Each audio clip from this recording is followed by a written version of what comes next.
에스겔 37장 15절에서 28절까지 말씀입니다.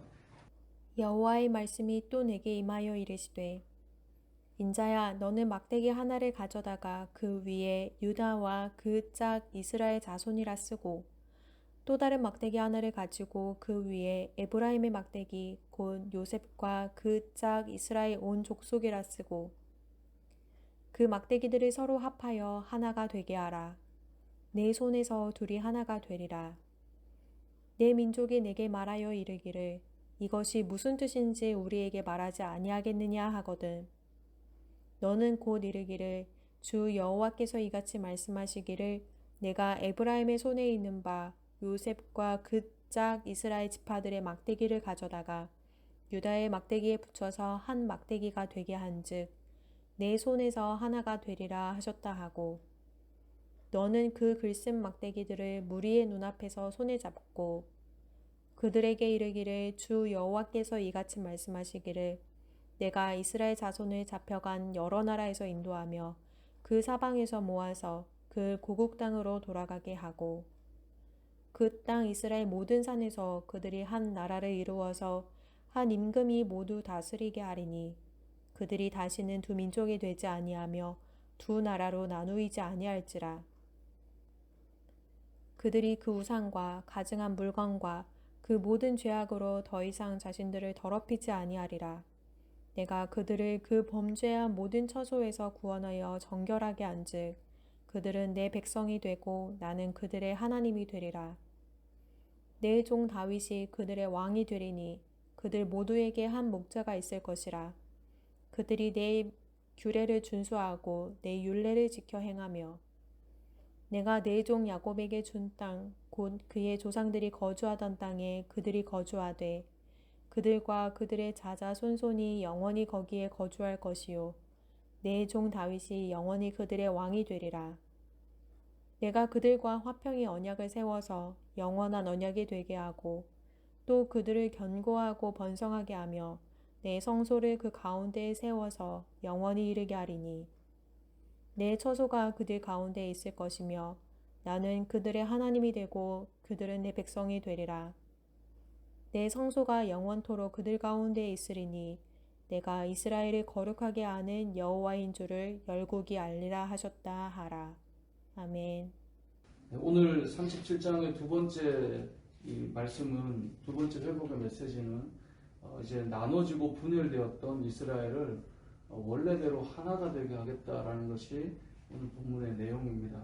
우리가 어제 보았던 말씀은 이스라엘이 마른 뼈와 같은 존재인데 그들을 강한 군대로 회복시키신다라는 것이고 그렇게 회복될 뿐만 아니라 원래 하나였던 나라가 둘로 분열되었었잖아요. 그리고 북이스라엘이 먼저 망하고 남유다가 후에 이제 망하게 되는데 그 두 나눠진 나라가 하나가 되게 하겠다. 이제 이것이 오늘 본문의 말씀입니다. 그래서 15절 이하의 말씀을 보면 계속해서 등장하는 단어가 있는데 그건 하나다라고 하는 단어입니다.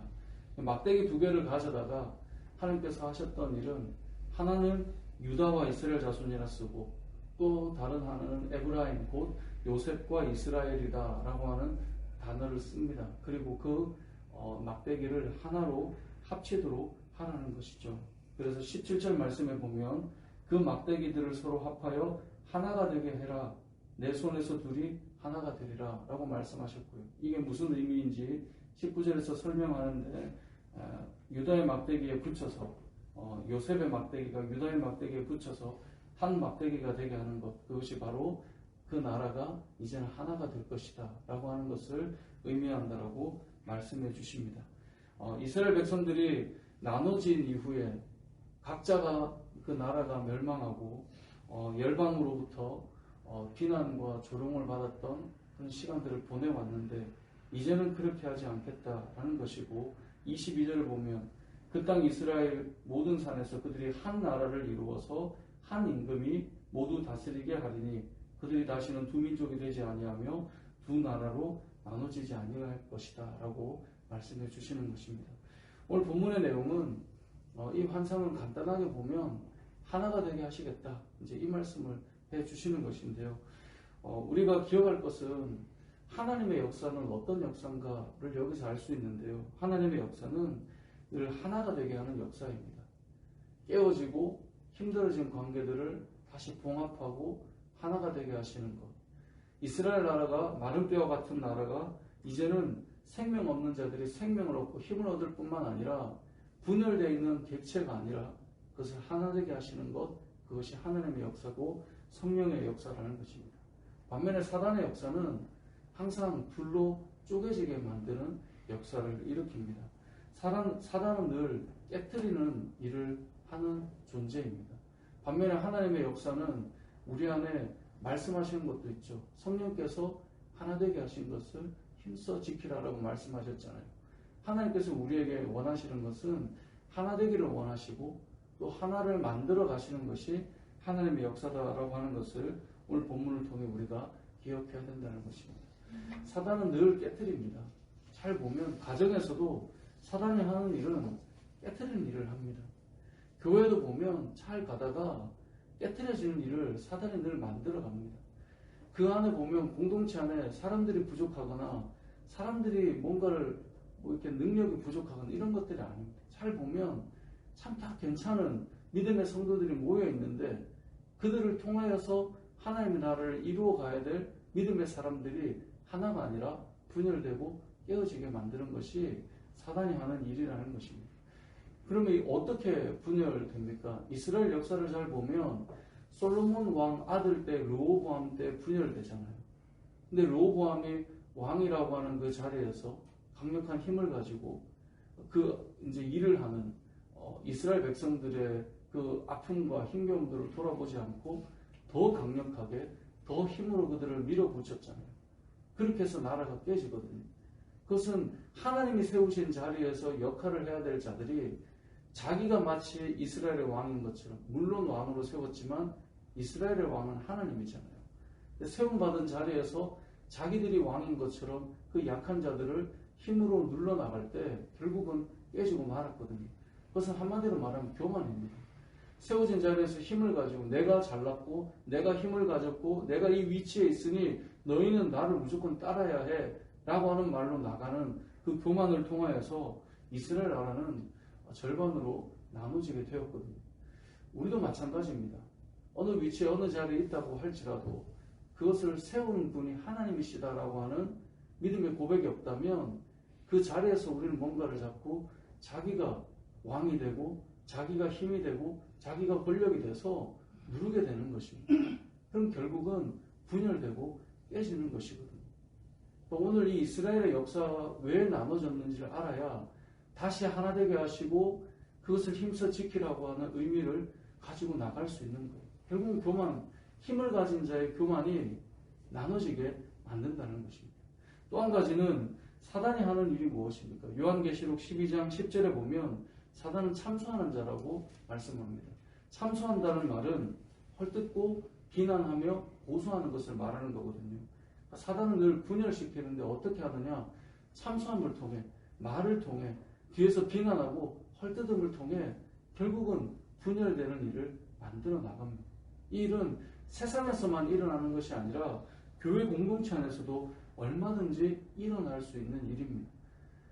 그런 말씀을 예전에도 드렸지만 예배드리는 자리는 하나님이 임재하시는 자리지만 이 자리에서도 사단은 우리에게 역사할 수 있다는 사실을 우리가 기억해야 되는데요. 교회 공동체 안에서 참소함을 통해 서로에 대해서 이야기를 함을 통해 분열되고 깨어질 수 있다는 거예요. 그래서 우리가 사단이 하는 그 일에 동참되는 것은 교회가 아니면 우리의 가정이 우리가 있는 어떤 공동체든 간에 항상 깨지는 일이 일어나요. 그것이 저는 오늘 본문의 말씀을 통해 교만과 참소라고 생각합니다. 그렇게 해서 이스라엘 백성이 나눠지는 것이거든요. 근데 하나님께서 말씀하십니다. 이제는 하나 되게 하겠다. 이제는 다시 회복하겠다. 그러면서 반복해서 하시는 말씀이 있어요. 그들은 내 백성이 되고 나는 그들의 하나님이 될 것이다. 그것이 23절에 나오죠. 23절 제일 하반절에 보면 그들을 정결하게 해서 그들은 내 백성이 되고 나는 그들의 하나님이 되리라. 그러니까 우리가 힘으로 어떤 사람을 함부로 하려고 하거나 뭔가 그들에 대해서 함부로 말하려고 할 때 기억해야 될 것이 있습니다. 그들은 내 백성이라는 거예요.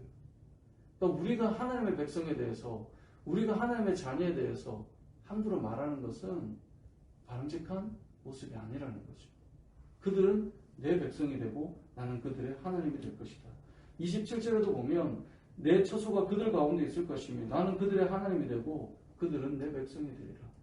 하나님의 백성인 우리들은 서로 참소하거나 교만함으로 누군가를 끌고 가는 자들이 아니라 함께 하나님의 백성으로 믿음의 길을 걸어가며 하나님 나라를 세워가는 하나님의 백성이라는 사실을 기억해야 된다는 것입니다. 말씀을 정리해 보겠습니다. 오늘 본문에 나오는 두 막대기 환상은 나눠진 막대기를 이제는 하나로 만드시겠다라고 하는 하나님의 마음이 이 안에 담겨 있습니다. 하나님의 역사는 하나 되게 하는 역사입니다. 어떤 사람이 그 자리에 갔을 때 늘 말이 일어나고 문제가 되고 깨진다? 그렇다면 돌아보아야 합니다. 어떤 사람이 그 자리에 갔는데 늘 봉합되고 회복된다? 그 사람은 하나님의 일을 하고 있는 것입니다. 마태복음 5장 9절에 보면 화평하게 하는 자는 복이 있나니 그들이 하나님의 아들이라 일컬음을 받을 것이요 라고 말씀합니다. 화평하게 한다는 것이 무너진 것을 화목하게 하는 일을 하는 자들입니다. 무너진 것을 다시 회복시키는 자들입니다. 그 사람이 거기 있기 때문에 같이 동조해서 말하고 분열되고 깨지는 것이 아니라 다시 봉합되어져 간다. 그것이 바로 하나님의 아들의 모습이다라는 것이고 저와 여러분의 삶이 되어야 하는데요. 하나 되게 하시겠다라고 하는 하나님의 이 말씀, 그들도 내 백성이 되고 내가 그들의 하나님이 되겠다라고 하신 이 말씀을 기억하며 저와 여러분이 가는 곳마다, 오늘 저와 여러분이 있는 곳마다 깨어진 것이 봉합되고 하나 되고 하나 되게 하신 것을 힘써 지키는 저와 여러분의 삶이 되시길 주님의 이름으로 축복합니다.